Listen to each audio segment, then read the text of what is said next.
पर्व है, बल्कि यह भारत की उस महान सनातन परंपरा का भी प्रतीक है जो समय समय पर अधर्म का नाश करके धर्म की पुनः स्थापना करती है।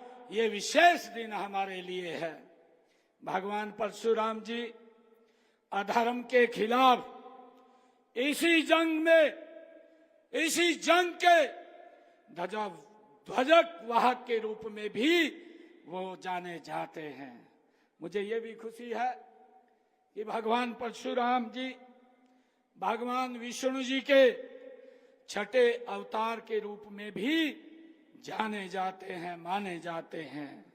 इसी धरा पर उनका अवतरण हुआ, न्याय की स्थापना के लिए हुआ। वे एक ऐसे अवतार हैं जो चिरंजीवी माने जाते हैं, यानी कि जैसा अभी हमारे विप्लव देव जी ने भी बताया है कि वो आज भी हमारे बीच में विराजमान है।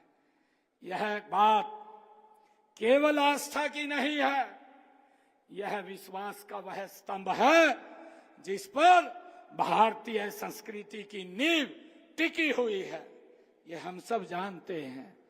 और वह विश्वास यह है कि जब भी अधर्म, अन्याय और अत्याचार बढ़ेगा, तब कोई न कोई परशुराम अवश्य उठ खड़ा होगा उस अन्याय के विरुद्ध, उस अधर्म के विरुद्ध।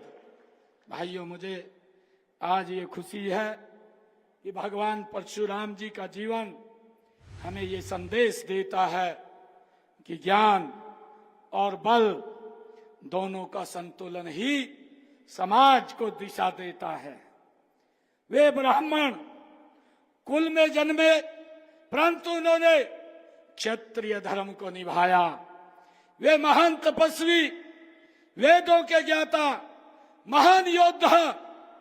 यह समन्वय, यह संतुलन आज के भारत की भी आवश्यकता है। आज हम जो देख रहे हैं, जहां हम ज्ञान में आगे हो, पर वहां ही हमें अपना आत्मबल को, आत्मरक्षा के भाव को भी जागृत हम रखें। हमने उस भगवान परशुराम जी से प्रेरणा लेकर के उससे आगे बढ़ना चाहिए। आज जब हम विकसित भारत, विकसित हरियाणा बनाने के संकल्प के साथ आगे बढ़ रहे हैं, तब भगवान परशुराम जी के आदर्श और उनके संदेश हमें यही मार्ग पर चलने की प्रेरणा देते हैं कि उन्होंने जीवन भर अन्याय के विरुद्ध युद्ध किया है, किंतु कभी निजी स्वार्थ के लिए उन्होंने कोई काम नहीं किया है। केवल समाज हित में और धर्म हित की रक्षा के लिए शस्त्र उठाए हैं। इससे हमें सीख मिलती है।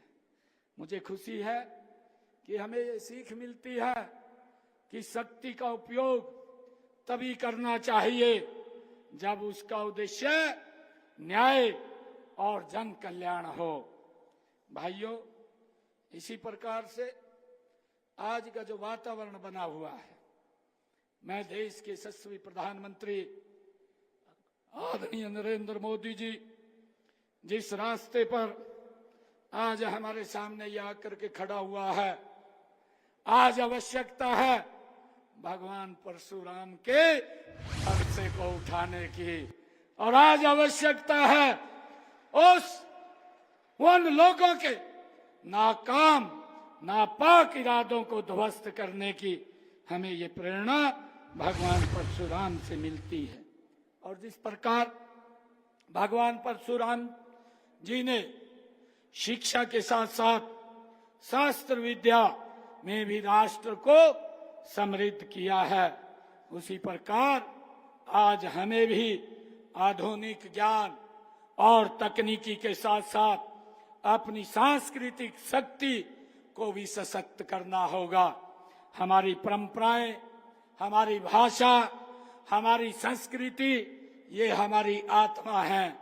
आज देश के यशस्वी प्रधानमंत्री नरेंद्र मोदी जी के कुशल नेतृत्व में मुझे ये खुशी है कि भारत दुनिया को योग, आयुर्वेद और शांति का मार्ग दिखा रहा है। यह उसी विरासत का ही परिणाम है जिसकी ने भगवान परशुराम जी जैसे हमारे ऋषि मुनियों ने और महापुरुषों ने रखी थी। मुझे ये भी खुशी है कि भगवान परशुराम जी ने जो धर्म की स्थापना की का मंत्र दिया था वह आज भी उतना प्रासंगिक है।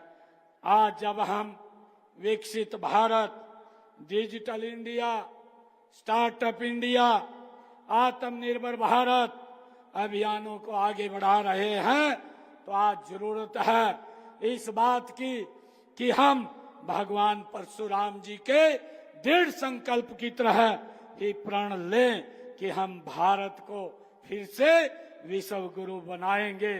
और मुझे ये भी खुशी है देश के यशस्वी प्रधानमंत्री जी ने ये संकल्प लिया है